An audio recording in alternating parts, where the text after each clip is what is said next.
وہ ان کو سیر کرانے لے جا رہے تھے، میں بھی ساتھ چلی گئی۔ مجھے لگا کہ یہ ان کو گاؤں لے جائیں گے۔ زیادہ دور نہ گئے تھے کہ دیور نے جیپ کو کھمبے میں مار دیا، تبھی بچوں کو چوٹ آ گئی ہے۔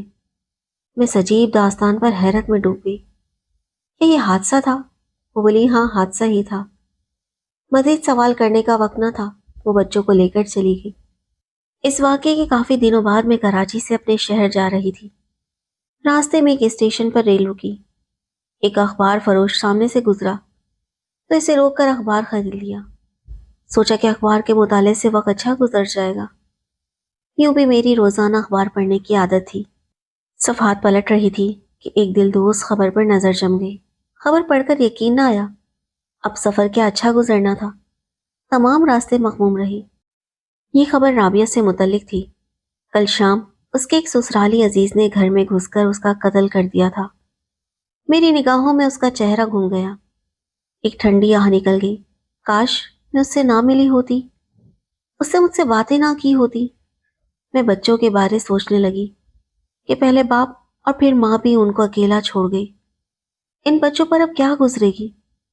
رابعہ نے کئی بار میرے سامنے اس ڈر کا اظہار کیا تھا کہ وہ خود کو غیر محفوظ خیال کرتی ہے۔ بالآخر اس کا خوف درست ہی ثابت ہوا تھا۔ گھر پہنچی تو شوہر سے پہلا سوال یہی کیا، کیا رابعہ سے متعلق اخبار میں جو خبر شائع ہوئی ہے سچ ہے؟ اعجاز بولے ہاں سچ ہے۔ تمہارے جانے کے بعد اس نے ماڈل ٹاؤن والا گھر چھوڑ دیا تھا اور کسی دوسرے گھر چلی گئی تھی جو شاید آبائی گھر سے قریب ہے۔ شاید یہ گھر اسے غیر محفوظ لگتا تھا۔ جو دوسرا گھر اس نے کرائے پر لیا تھا وہ چاروں طرف سے بند تھا۔ پھر بھی جو ہونا تھا ہو گیا۔ یہ وہ باتیں ہیں جو کسی کو معلوم نہیں ہوں گی، لیکن باقی ساری کہانی سب شہر والوں کو معلوم ہو چکی تھی۔ 5ویں کے بعد رابعہ نے اسکول جانا چھوڑ دیا تو ایک استادنی اس کو گھر آ کر پڑھانے لگی تاکہ وہ میٹرک پرائیویٹ طور پر کر لے۔ گھر میں خالی بیٹھنے سے اس کا دم گھٹتا تھا، سو اس نے کتابوں ہی سے دوستی کر لی۔ ان دنوں وہ 8ویں کا امتحان دے چکی تھی اور میٹرک کی تیاری کر رہی تھی کہ ایک دن اچانک گھر میں رونق محسوس ہوئی۔ نوکر چاکر ادھر ادھر بھاگ رہے تھے۔ پتہ چلا کہ گاؤں سے چچا منگنی کی رسم ادا کرنے آ رہے تھے۔ وہ حیران تھی کہ اگر اس کی بات احسان سے طے ہو گئی تھی تو کبھی کسی نے اس بات کا اس کے سامنے تذکرہ کیوں نہ کیا۔ احسان گاؤں میں رہتا تھا اور قبائلی سردار کا بیٹا تھا۔ یہ جاگیردار قسم کے لوگ تھے۔ وہ اکثر شہر آتا جاتا رہتا تھا، لیکن رابعہ کے والد کے گھر کم ہی آتا تھا۔ اس کے چاچا کا رویہ بھی روایتی جاگیردارانہ تھا۔ سیاست میں الجھے رہنا ان کو ورثے میں ملا تھا۔ وہ قبائلی جھگڑوں اور مقدمات کی پیروی کی وجہ سے شہر آتے تھے۔ رابعہ امن اور سکون کی عادی تھی، جبکہ احسان کے بارے میں بہت کچھ سن رکھا تھا۔ اس کی صورت اچھی تھی لیکن مشاغل ناپسندیدہ تھے۔ جب رابعہ نے سنا وہ لوگ منگنی کی انگوٹھی پہنانے آ رہے ہیں تو پوچھ گئی۔ اس کا جی چاہا کہ انکار کر دے، لیکن ایسا نہ کر سکی۔ اس میں انکار کی جرات نہ تھی۔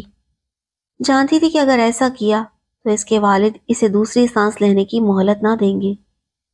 احسان کے گھر والے اسے چنری ڈال کر انگوٹھی پہنا گئے۔ اس نے مجھے بتایا تھا کہ باجی جب میری انگلی میں منگنی کی انگوٹھی ڈالی گئی تو میں نے اس دن کو ایسے جانا جیسے کوئی جاگتے میں خواب دیکھتا ہے۔ وہ بے حد خوبصورت گڑیا سی لڑکی۔ اس دن کے بعد اس نے ہر دن کو ایک دن جیسا سمجھ لیا۔ اس نے شادی کے مسئلے پر سوچنا ہی چھوڑ دیا۔ پھر وہ دن بھی آ گیا جب لڑکی کو بابل کا آنگن چھوڑ کر پیادیس جانا ہوتا ہے۔ ایک بار کی گھر میں ہلچل مچی۔ پہلی دفعہ ویرانے میں اتنی رونق رابعہ کو دیکھنے کو ملی۔ خوشی کا ایسا اہتمام دیکھ کر وہ بھی خوش ہونے والوں کے ساتھ مسکرا دی۔ جب اسے سجا کر دلہن بنایا گیا تو اس کا چہرہ ایک دمکتے چاند کے جیسا ہو گیا۔ سراپے کو حیا کے نور سے منور کر کے انہوں نے رابعہ کو اس کے چچا کے بیٹے کے ساتھ ایک لمبی سی شاندار کار میں رخصت کر دیا۔ وہ زیورات سے لدی پھندی تھی۔ کامدنی کا دوپٹہ اتنا بھاری تھا کہ اس کا وزن نہیں اٹھا پا رہی تھی۔ اس دوپٹے کو پیچھے سے 2 نوکرانیوں نے سنبھال رکھا تھا۔ اسے سجے ہوئے تخت پر بٹھا دیا گیا۔ کمرہ پھولوں کی مہک سے بھرا ہوا تھا۔ جب دلہا نے اپنی دلہن کا روپ دیکھا تو خوشی سے دیوانہ ہو گیا۔ اس نے اپنی دلہن سے پہلی رات ہی وعدہ کر لیا کہ وہ ہر برائی چھوڑ کر بس اسی کا ہی ہو رہے گا۔ رابعہ اپنے جیون ساتھی کے وعدوں کو سچا جان کر مسرور ہو گئی۔ سارا خوف دل سے جاتا رہا۔ اب اس نے شوہر کو دل سے قبول کیا۔ احسان بھی اس کا دیوانہ تھا۔ رابعہ کے ساتھ باوفا رہنے کی پوری کوشش کی تو رابعہ نے بھی اندھے اعتبار کی پٹی آنکھوں پر باندھ لی۔ شادی کے 2 سال بعد اللہ نے اس جوڑے کو بیٹا عطا کیا۔ دونوں اولاد کی نعمت پا کر بہت خوش تھے۔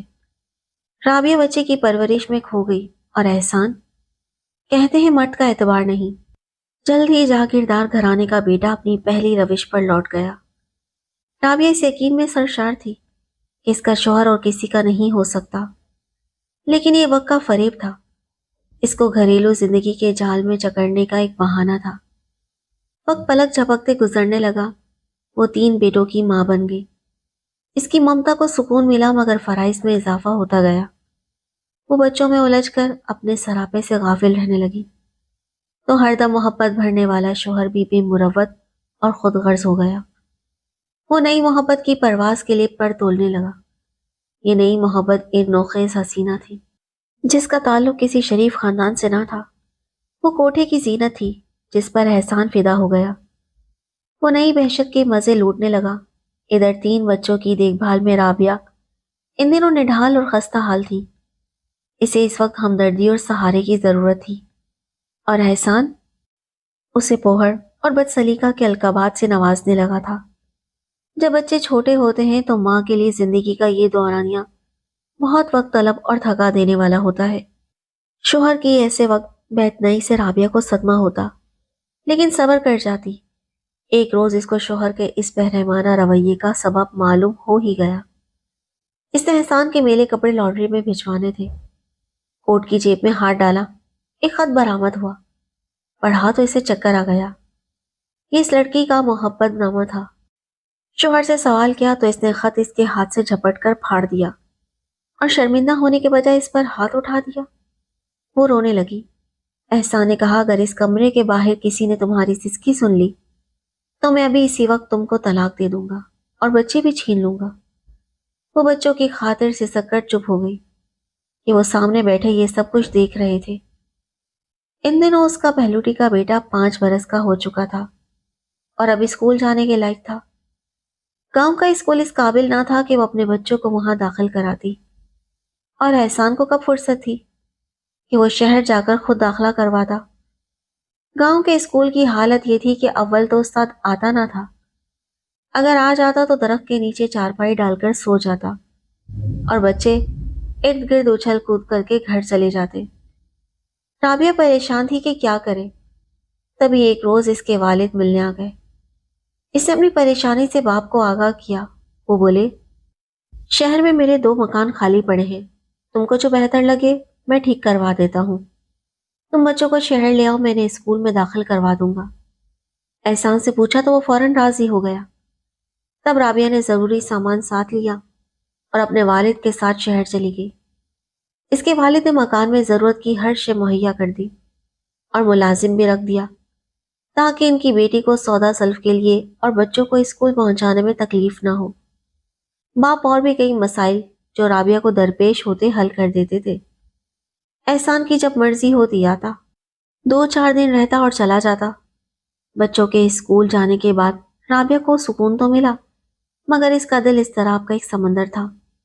اس نے کوشش کی کہ احسان اس کے ساتھ رہے، مگر وہ اونچی اڑان بھرنے والا عقاب تھا۔ بھلا کیسے گھر کے پنجرے میں قید رہ سکتا تھا؟ وہ بیوی کے شہر جا رہنے سے اور بھی کھیل کھیلنے لگا۔ اس کی بیوی بچوں کی دیکھ بھال کرنے کو شہر میں رابعہ کے والد اور بھائی تو موجود تھے ہی، اسے اپنے نئے عشق کے تقاضوں سے ہی فرصت نہ تھی۔ احسان مرحوم کی جائیداد سے حصہ لینے کی کوشش کرنے والی ایک لڑکی سے جو اس بازار سے تھی، اگر میں نام ملی ہوتی تو شاید زمانے کی باتوں کا بھروسہ نہ کرتی۔ یہ ایک تیسری لڑکی تھی جس کا دعویٰ تھا کہ اس کے ساتھ بھی احسان نے نکاح کیا تھا، لیکن اس کی معاشرے میں کوئی حیثیت نہ تھی، لہٰذا کسی نے بھی اس کو منہ نہ لگایا۔ وہ میرے پاس اس لیے آئی تھی کہ میں اس کی اور احسان کی کہانی لکھوں۔ بہرحال یہ ایک الگ داستان ہے۔ اصل قصہ تو احسان اور رابعہ کا ہے، کہ اس کے شہر میں رہنے پر بھی وہ اس کے پاس نہ آتا تھا۔ رابعہ کا بیٹا اب چھٹی جماعت میں پہنچ گیا تھا۔ ایک روز اسکول سے آتے ہوئے اس نے اپنے باپ کے ساتھ گاڑی میں ایک عورت کو بیٹھے دیکھا۔ تبھی اس نے گاڑی روکنے کے لیے ہاتھ دیا۔ احسان نے گاڑی روک لی اور بیٹے کو کار میں بٹھا لیا۔ عورت سے تعارف کروایا، بیٹے خرم، ان سے ملو، یہ تمہاری دوسری امی ہیں۔ پھر وہ خرم کو گھر کے دروازے پر چھوڑ گیا۔ تب رابعہ کو علم ہوا کہ اس کے شوہر نے دوسری شادی کر لی ہے۔ وہ جس بات کو اہمیت نہ دیتی تھی، اسی بات نے اس کو توڑ کر رکھ دیا۔ احسان کی جفاکاری کا اب جتنا ماتم کرتی کم تھا۔ وہ اپنے والد اور بھائیوں کے پاس گئی، فریاد کی۔ ہمدردی کرنے کے بجائے انہوں نے اس کی آوازاری کو اہمیت نہ دی، بلکہ سمجھانے لگے کہ صبر کرو، احسان مرد ہے اور دولت والا ہے، مرد دوسری شادی کر ہی لیتے ہیں، اس میں اس قدر واویلا کرنے کی کیا ضرورت ہے؟ تم ایک خاندانی عورت ہو، طریقے سے رہو، ورنہ یہ اوچھا پن تمہاری ذات کو خاندان میں بے وقت کر دے گا۔ جب رابعہ نے اپنی اس قدر بے قدری دیکھی تو اپنے والد اور بھائیوں سے جائیداد میں سے اپنے حصے کا مطالبہ کر دیا، جس کے نتیجے میں وہ بھائیوں کی آنکھوں کا کانٹا بن گئی۔ تب ماڑ آئی، شوہر کو سمجھایا کہ اپنی جائیداد میں سے نہ سہی، میرے ترکے میں سے جو میرے والد سے مجھے ملا تھا وہ زمین رابعہ کے نام کر دے، تاکہ وہ تسلی اور سکون سے جی سکے۔ یوں نانا کے ترکے سے رابعہ کو حصہ دے دیا گیا۔ باپ نے بھی سوچا کہ اگر بیٹی پر برا وقت آ گیا تو ایک اس کا دروازہ کھٹکھٹائے گی۔ تب انہوں نے خاصی رقم اس کے نام بینک میں جمع کروا دی۔ گرچہ باپ کی اراضی میں سے رابعہ کا اچھا خاصا حصہ بنتا تھا، لیکن بھائیوں نے روایتی رویہ اپنا لیا۔ یوں بھی قبائلی رواج کے مطابق عورتوں کو وراثت میں سے حصہ دار نہیں مانا جاتا تھا۔ ماں باپ نے مالی طور پر اس کو مضبوط کر دیا تو اس کو سکون مل گیا۔ اب رشتہ دار بھی کماتے تھے۔ سب کو پتہ چل چکا تھا کہ احسان نے دوسری شادی کر لی ہے۔ اتنے صدمے سہنے کے بعد بھی رابعہ کا حسن باقی تھا اور رنگ و روپ گلاب کے پھول کی مانند تازہ تھا۔ یہ دسمبر کا مہینہ تھا، سخت سردی کے دن تھے۔ احسان گاؤں میں تھا۔ ایک روز خبر آئی کہ شہر آتے ہوئے اس کی جیپ کو حادثہ پیش آ گیا ہے اور وہ موقع پر ہلاک ہو گیا ہے۔ یہ خبر سن کر رابعہ غش کھا گئی۔ وہ جیسا بھی تھا، اس کے بچوں کا باپ اور ان کے سروں پر سائبان تھا۔ اس کے بچے بے امان ہو گئے تھے۔ احسان کے ہوتے کسی کی جرت نہ تھی کہ رابعہ پر میلی نگاہ ڈالے یا اس کی جانب انگلی اٹھا سکے، لیکن بیوہ ہوتے ہی صورتحال بدل گئی۔ اب اس کا گھر سے نکلنا جرم ہو گیا۔ کسی سے بات نہ کر سکتی تھی۔ بہت جلد زمانے نے احساس دلا دیا کہ احسان کے بغیر وہ ادھوری ہے۔ اس نے سسر سے پناہ کی درخواست کی۔ سسر نے اسے مایوس نہیں کیا، بلکہ بچوں کے حصے کی جائیداد اپنی زندگی میں ہی پوتوں کے نام کر دی اور سرپرست بہو کو بنا دیا۔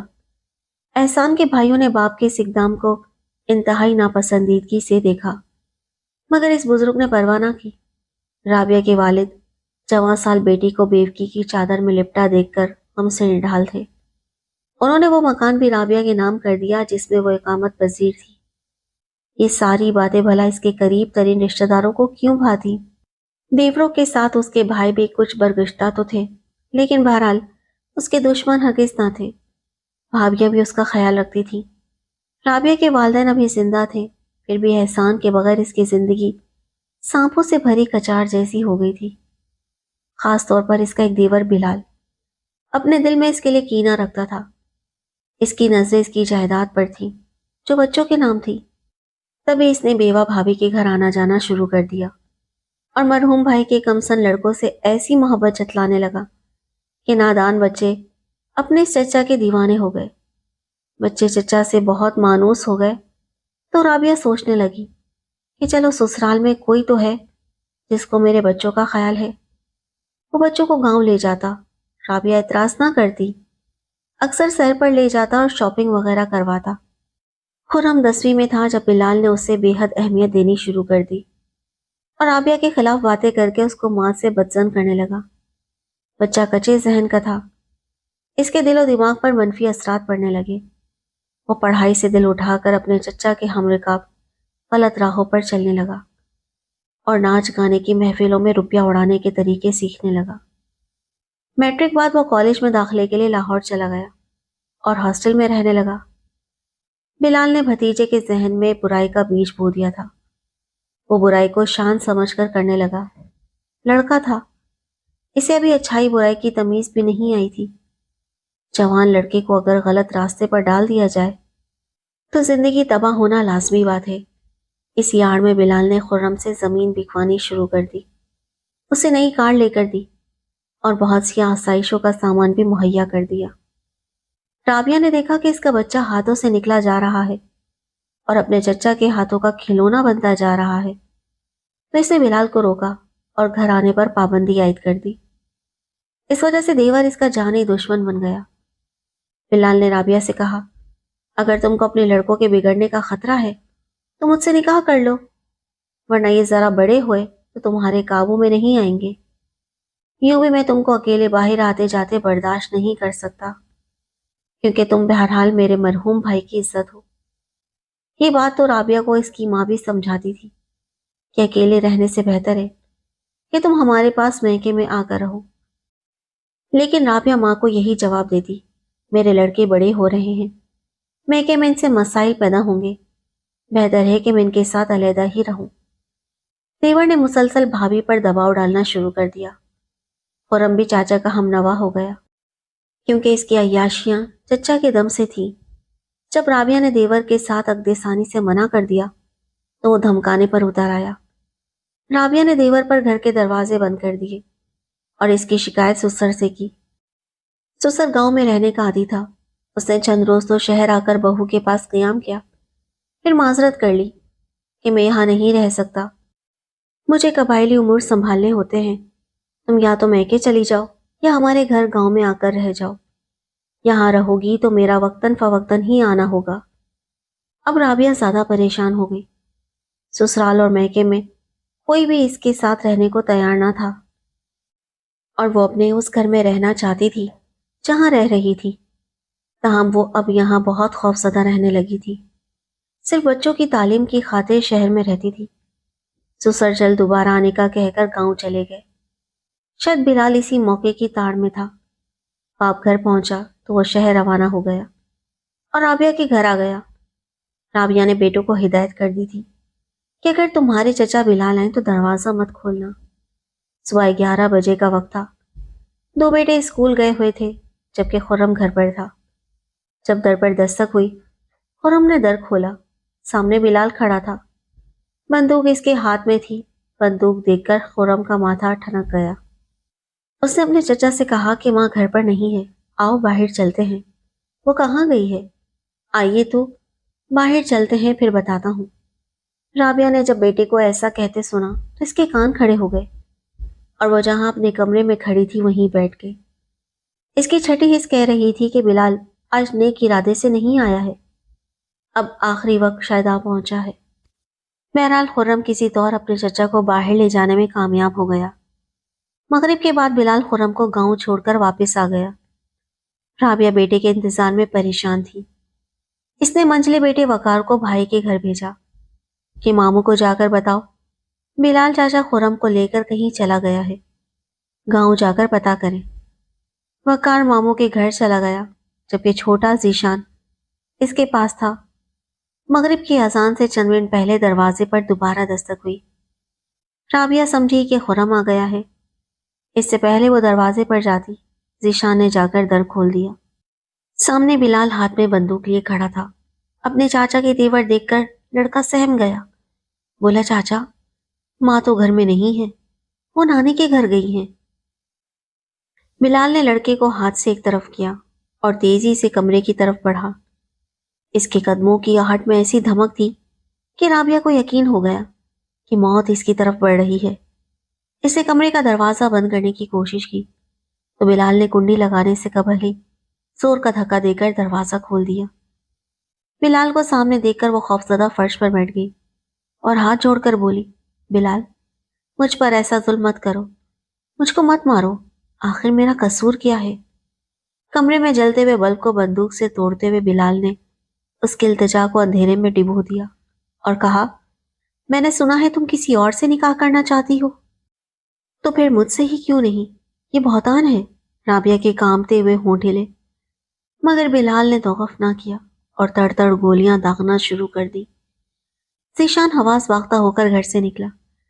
وہ چلا رہا تھا، چاچا نے ماں کو بندوق کی گولیاں ماری ہیں، اس سے میری ماں کو مار ڈالا ہے۔ اسی وقت بلال باہر آ گیا، اس کے ہاتھ میں بندوق تھی۔